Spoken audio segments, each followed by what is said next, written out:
यमलोक में महिष एक्सरसाइज कर रहा था, क्योंकि पिछले कुछ समय से उसे मोटे होने का ताना सुनने को मिल रहा था।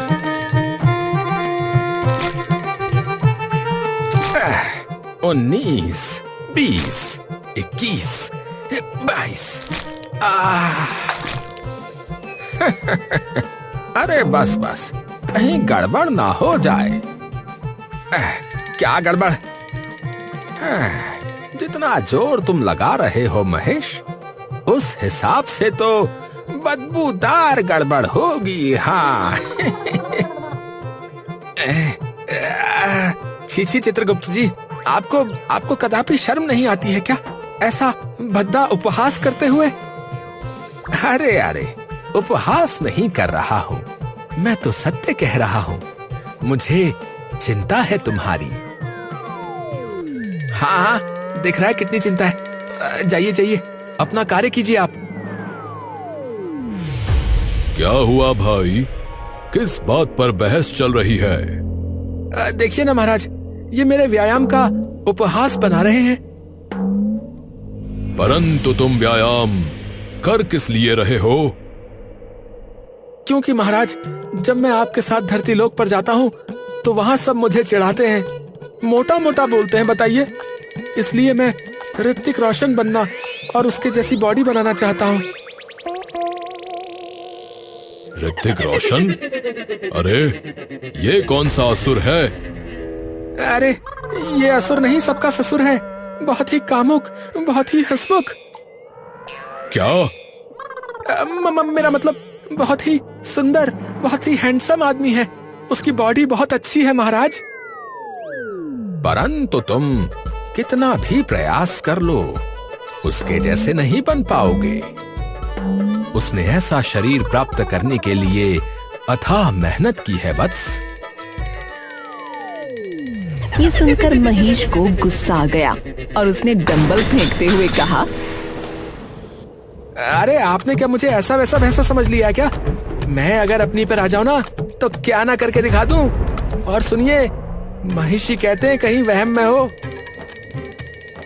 महाराज, आपका महेश रील्स देखकर पगला चुका है। इसे धरती लोक की ऊट पटांग वस्तुएं मत दिखाया करिए। आपका कथन एकदम उत्तम है। अब इसे पुनः कार्य पर लगाना पड़ेगा। यमराज की बात सुनकर महिष का चेहरा ऐसे उतर गया जैसे किसी ने उसके सामने जलेबी रखकर छीन ली हो। वो बुदबुदाया, कार्य पर? कौन सा काम, कैसा कार्य? कूड़ा उठाने का कार्य। अरे गधे! महाराज, मैं गधा नहीं हूँ, भैंसा हूँ। तुम जो भी हो, कार्य वही जो सदियों से तुम्हारा है, आत्मा उठाना। क्या तुम भूल गए कि तुम मेरे वाहन हो? अरे महाराज, धरती लोक पर तो बहुत ठंड है आजकल। इतनी ठंड में आत्मा उठाने निकलना, ये तो अत्याचार है महाराज, ऐसा नहीं करो। अत्याचार? अरे मूर्ख, ये तुम्हारा कर्तव्य है। चलो तुरंत निकलो, सर्दियों में वर्कलोड ज्यादा होता है मूर्ख। नहीं नहीं, मैं अभी नहीं जाऊंगा, थोड़ा मौसम सुधर जाए फिर उसके बाद देखेंगे। यमराज ने गुस्से में पैर पटकते हुए कहा, क्या कहा तूने? मौसम सुधर जाए? अरे धरती लोक की ठंड से डर गया तू? तू भैंसा है या कोई बिल्ला? महाराज, मेरा उपहास मत उड़ाइए। पिछली बार भी गया था, तब से मेरे खुरों में ठंडक जम गई है। अभी तो बैठते ही धुआं निकलता है। महाराज, लगता है अब इसे ऊनी मोजे दिलवाने पड़ेंगे। चलो महेश, अन्यथा तुम्हें दंड मिलेगा। इतना कहते ही महिष के कान खड़े हो गए। मजबूरन वो चल पड़ा।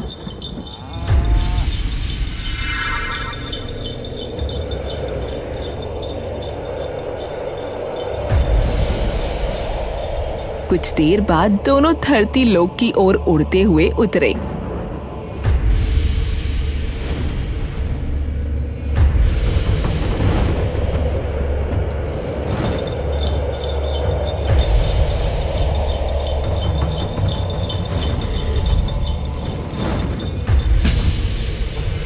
ठंडी हवा ने उन्हें ऐसा झटका दिया कि महिष के तुरंत नथुने सिकुड़ गए।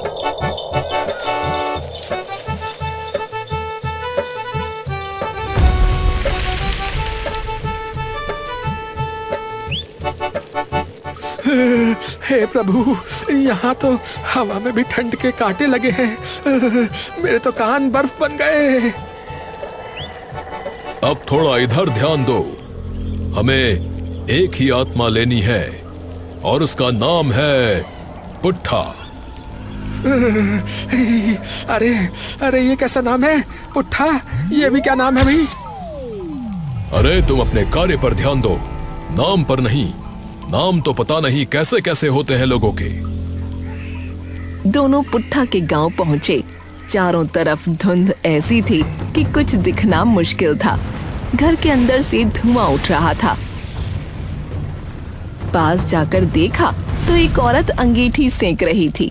वही थी शर्मीली, पुट्ठा की पत्नी।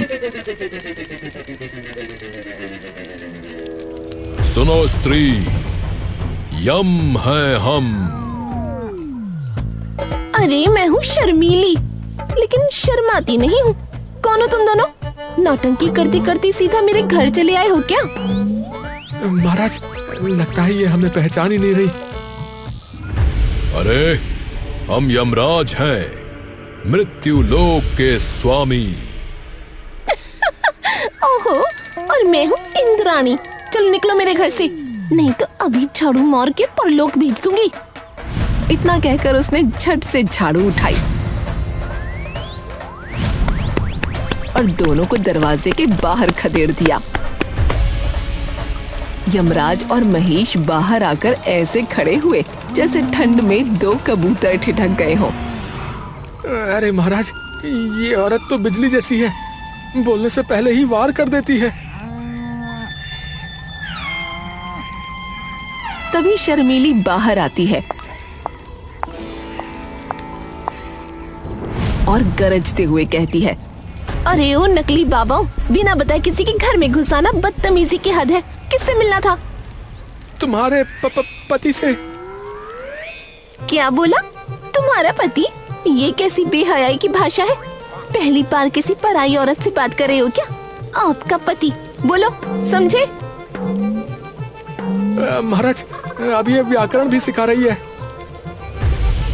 ये जैसा कह रही है वैसा ही कहो। जी जी जी, मैं आपके पति से मिलने आया हूँ। और तमीज से। देवी जी, अगर अवसर हो तो मैं आपके पति देव से भेंट कर सकता हूँ। नहीं, चलो फुटो यहाँ से। अरे, इतनी सभ्यता के बाद बात करने के बाद भी इतनी घनघोर बेइज्जती। इतनी ठंड में मुझे अंगीठी के पास से उठकर यहाँ आना पड़ा। जाओ, मैं कुछ नहीं बताती। चलो जाओ यहाँ से। शर्मीली ने जब झाड़ू उठाई ही थी कि यमराज ने भारी आवाज में कहा, अब बहुत हुआ। अगले ही पल आसमान में गड़गड़ाहट गूंजी। धरती कांप गई और पूरा आंगन काला धुआं बनकर भर गया। शर्मीली के सामने वही रौद्र रूप, विशाल शरीर, चमकता मुकुट, गरजता स्वर और पीछे खड़ा कांपता हुआ महिष। आप सच में यमराज हैं? हाँ देवी, अब भरोसा हो गया। हाँ, बिल्कुल, माफ कर दो यमराज जी। अब महाराज जी, गलती हो गई। झाड़ू तो बस आदतन उठा ली थी। आदतन? अरे, लगता है रोज किसी ना किसी की पिटाई करती होगी। तेरी जबान फिर चली तो झाड़ू यमलोक तक पहुंचा दूंगी। यमराज ने माहौल शांत किया। उन्होंने भारी आवाज में कहा, ठीक है देवी, बताइए कि आपके पतिदेव श्रीमान पुट्ठा जी कहाँ हैं? हम उसी की आत्मा लेने आए हैं। वो मंदिर गया था महाराज, पर अब तक लौटा नहीं। मंदिर में इतनी ठंड में? हाँ, मैंने मना किया था, बोली थी पतिदेव इतनी ठंड में मत निकलना, कहीं जम मत जाना, लेकिन सुनता कहाँ है। ऊपर से भुलक्कड़ ऐसा कि घर का दरवाजा तक भूल जाए। अच्छा अच्छा, मतलब रास्ता भटक गया होगा। चलो उसे ढूंढते हैं।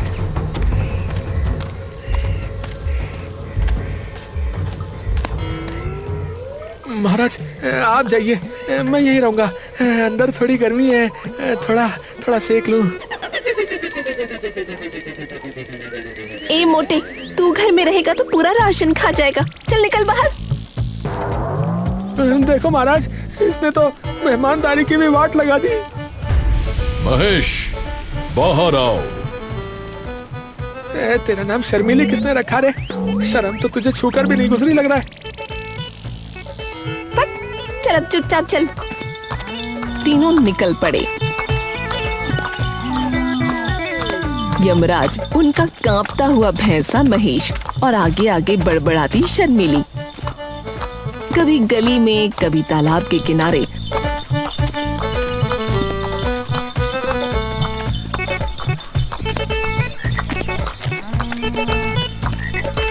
हर जगह खोजते रहे।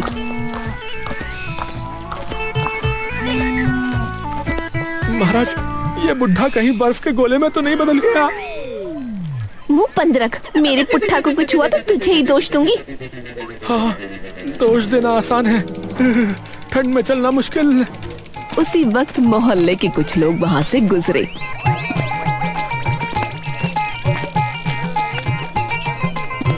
उन्होंने यमराज और महेश को देखा। एक के सिर पर मुकुट, दूसरे के सींग पर बर्फ और पीछे गर्म शॉल में लिपटी शर्मीली। अरे देखो भाई देखो, है? मैंने आज तक कभी नहीं देखा। ऐसा लग रहा है कोई नाटक वाटक पार्टी आई है। अरे भाई, ये कौन सा ड्रामा है? अरे भाई, लगता है यमराज की विंटर शूटिंग हो रही है। हाँ, ये कोई पिक्चर की शूटिंग चल रही हुई है। हाँ, बता रहा हूँ, मैं बिल्कुल सही बोल रहा हूँ। हाँ, मैंने कल ही फोन में देखा था, एक न्यूज आई थी। हाँ। भीड़ हंसने लगी। महेश का चेहरा तमतमा गया। वो फुफकारा, ओए, किस पे हंस रहे हो? जानते नहीं मैं कौन हूँ? शांत रहो महेश। इन मनुष्यों का कार्य मात्र दूसरों का उपहास बनाना है। हमें आत्मा ढूंढनी है। चुपचाप चलो। हाँ, पर इनकी हंसी सुनकर मेरे कान जम रहे हैं। तभी अचानक भीड़ में एक आदमी आगे बढ़ा।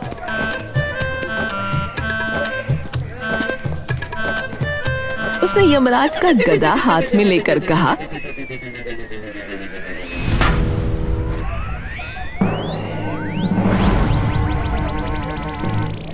अरे वाह भाई वाह, प्रॉप्स भी बिल्कुल असली जैसे हैं।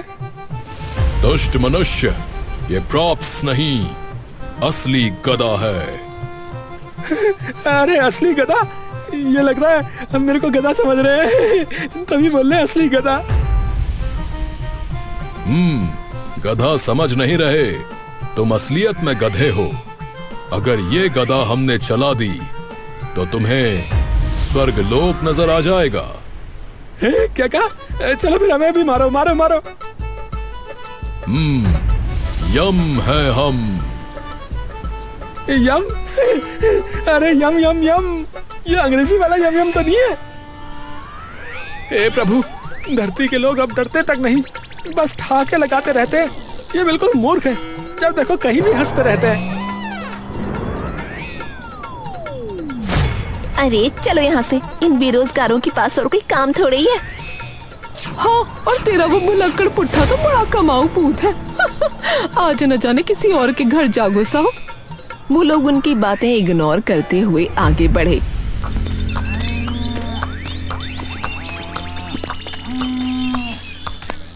और आखिरकार उन्हें तालाब के पास पुट्ठा देखा, जो ठेले के पास खड़ा था। उसके सामने गर्मा गर्म पकौड़ों की महक हवा में घुल रही थी। अरे वाह, क्या खुशबू है। जरा दोना तो देना भाई। अबे तू पैसे देगा या मुफ्तखोरी करने आया है? पैसे? मेरे पास थे, या शायद घर पर है, या मंदिर में। अरे जा रे, पगला निकला ये तो। शर्मीली, यमराज और महेश दौड़कर वहां पहुंचे।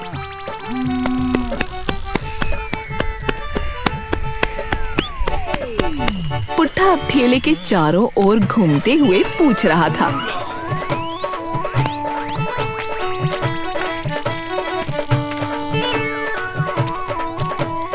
भाई साहब, मैं कहाँ जा रहा था, जरा बता दो ना। अपने घर जा रहे थे। मेरा घर कहाँ है? प्रभु, ये तो असली भुलक्कड़ निकला।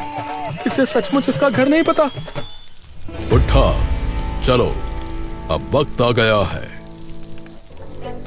ठहरो महाराज, पहले मैं जरा बात कर लूं भुलक्कड़ से। आप कौन बहन जी? बहन जी, मैं तुम्हारी पत्नी हूँ। तुम्हारी आधी उम्र मेरी डांट में निकली है। ओह, तो आप वही हैं जो हर सुबह मुझे गर्म पानी से डराती थी, वही है ना आप? बस अब मैं तेरा दिमाग गर्म कर देती हूँ।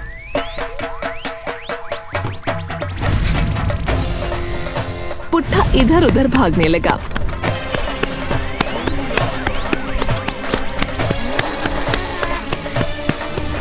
यमराज बीच में आ गए। देवी जी, कृपया हमें अपना कार्य करने दीजिए। पहले मैं इनकी याददाश्त वापस ला दूं, फिर ले जाना महाराज। हे प्रभु, कुछ करो। एक तो इतनी सर्दी से मेरे सींग कपकपा रहे हैं, ऊपर से शर्मीली की बेशर्मी। सच कहूं महेश, तो धरती की ठंड से नहीं, मुझे इस औरत के पागलपन से डर लग रहा है। जल्दी कुछ करिए, वरना मैं रोने लगूंगा। शर्मीली पुट्ठा के पीछे भाग रही थी।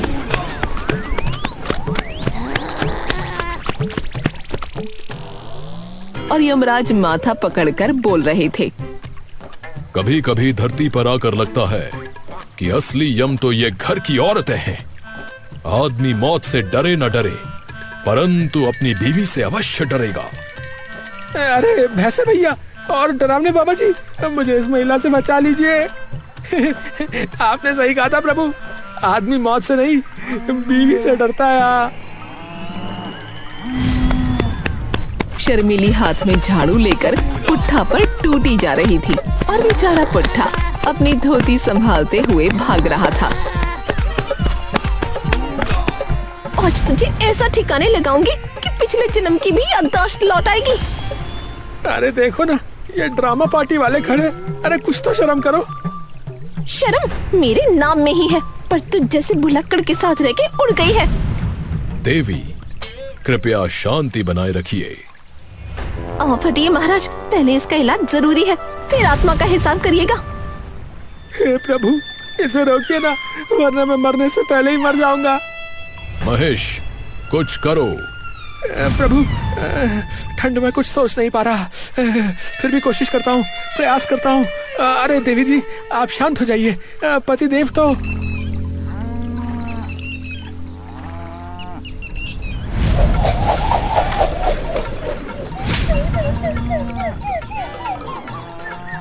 अरे प्रभु, मैं तो शांति से आया था, पर ये तो हिंसा की मूर्ति निकली। अरे अब बस भी करो देवी, इतनी सर्दी में हमारे शरीर जम गए हैं। महाराज, मुझे तो लगता है आत्मा तो इनकी लेनी थी, पर अब हमारी ही निकल ना जाए। सच कह रहा है तू। चल, अब वापस चलते हैं। ये दोनों तो अगले जन्म तक ऐसे ही लड़ेंगे। सोचा था 2 मिनट का कार्य होगा, परंतु यहां तो 2 घंटे हो गए। चलिए प्रभु, वरना मैं जम जाऊंगा। चलिए। दोनों पलटकर जाने ही वाले थे कि शर्मीली चिल्लाई, अरे ऐसे कैसे जा रहे हैं आप, मेरे पुट्ठा को लिए बिना? देवी, इसका समय निकल गया और आप इसे पीटती ही रहीं। अब इसकी मृत्यु का समय आगे बढ़ाना पड़ेगा। अच्छा, मतलब अब ये थोड़े दिन और जिएगा? हाँ, अब जब तक अगला आदेश ना आ जाए, यह आपके साथ रहेगा। शर्मीली हंसी और बोली, सच कहूँ प्रभु, मैंने आपको आते हुए देख लिया था, इसलिए मैंने और पुट्ठा ने ये पूरा नाटक रचा ताकि आप इन्हें न ले जाएं। इन्हें भगा दिया और आपको डरा दिया। क्या मतलब ये सब मात्र अभिनय था? हाँ प्रभु, ठंड में मैं अपने आदमी को कैसे जाने देती। मैंने सोचा अगर यमराज डर जाए तो बच जाएगा।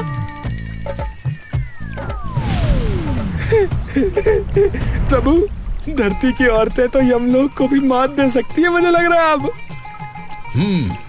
सही कहा। अब समझ आया, पुरुष शीघ्र क्यों मर जाते हैं। अरे नहीं महाराज, मरते नहीं, बस बीवियों से डर के जीते हैं। और कुछ तो मर के भी नहीं बचते। देवी, आपने तो यमराज को भी चक्कर में डाल दिया। अब मैं क्या करूं? चलो महेश, यहाँ से निकलते ही भूल जाओ कि हम कब आए थे। प्रभु, मैं तो पहले ही भूल गया था, अब आप ही याद रखिएगा। नहीं नहीं, मुझे भी याद रखना चाहिए। पर अरे, मुझे भी याद नहीं आ रहा कि किस बात की याद रखनी है। अरे हाँ, मुझे भी लगता है सर्दी लग रही है। दोनों जैसे तैसे ठंडी हवा में कांपते हुए यमलोक की ओर लौटने लगे।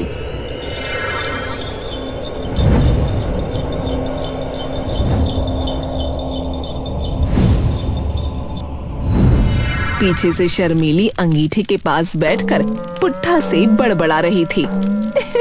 सुन पुट्ठा, अगर अगली बार तुम मुझे भूल गए, मैं सच में यमराज को फोन कर दूंगी। हो अरे नहीं नहीं, मैं भूला नहीं था, मैं तो नाटक कर रहा था मैं। नाटक लड़ाई का करना था, लेकिन तू मुझे भूल गया, इसलिए मैंने सचमुच तुझे पीट दिया। हाय, तो कितनी बुरी है। तू भूलेगा तो पिटेगा, बता आगे से कभी भूलेगा? अच्छा बाबा, मैं नहीं भूलूंगा। बढ़िया। उधर यमराज और महेश वापस यमलोक पहुँचे तो वहाँ भी ठंड आ चुकी थी। चारों तरफ सर्दी का असर दिख रहा था।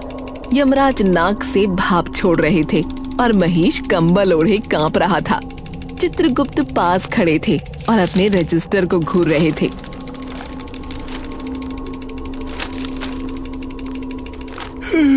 हे प्रभु, प्रभु, यहाँ भी ठंड आ गई, पर धरती से तो कम ही है। अगली बार सर्दियों में कोई धरती का कार्य करने मत भेजना प्रभु, बस आप गर्मियों की ही कॉल लीजिएगा। और मैं थर्मल लेकर आऊंगा। और हाँ, अगली बार शर्मीली से नहीं मिलेंगे, चाहे कुछ भी हो जाए। महाराज, ऐसी गड़बड़ बार बार होगी तो मेरे पास पंक्ति लंबी हो जाएगी। लोग बोलेंगे यमराज की सर्विस स्लो है। चित्रगुप्त जी, आप कृपया इस भूल को अपनी पुस्तक में लिख लीजिए। भुलक्कड़ पति, नाटकबाज पत्नी और ठंड से प्रभावित यमराज। परंतु आगे से ऐसा नहीं होगा। अरे, आप ऐसा ना बोलिए प्रभु। मैं एक नोट लिख देता हूँ कि आत्मा संग्रह में देरी के लिए यमराज जिम्मेदार नहीं है, घरेलू नाटक जिम्मेदार है। नहीं नहीं, सर्दी जिम्मेदार है। हम ये झेल लेते हैं, लेकिन सर्दी नहीं। ये सुनकर महेश ने कंबल को और कस के ओढ़ लिया। उधर धरती से शर्मीली की गूंजती आवाज आई। पुट्ठा, अगली बार भूलोगे तो यमराज को कॉल कर दूंगी। हे भगवान, ये औरत, जिस दिन इसे लाना होगा तो क्या होगा? धमाल होगा, और क्या होगा? आनंद ही आनंद होगा उसके बाद फिर यमलोक में। आनंद या फिर दंड? ये तो उसी दिन पता चलेगा। फिलहाल सर्दी का आनंद लो। महेश ने कंबल सिर तक ओढ़ लिया, जैसे हाइबरनेशन में चला गया हो, और यमराज भी लेट गए। यमलोक में 2 महीने का सर्दी का अवकाश आज से प्रारंभ होता है। चित्रगुप्त जी, किसी सेवक को बुलाकर कृपया गरम चाय पकौड़े हो जाते तो आनंद आ जाता। अवश्य महाराज, अभी बुलाता हूँ।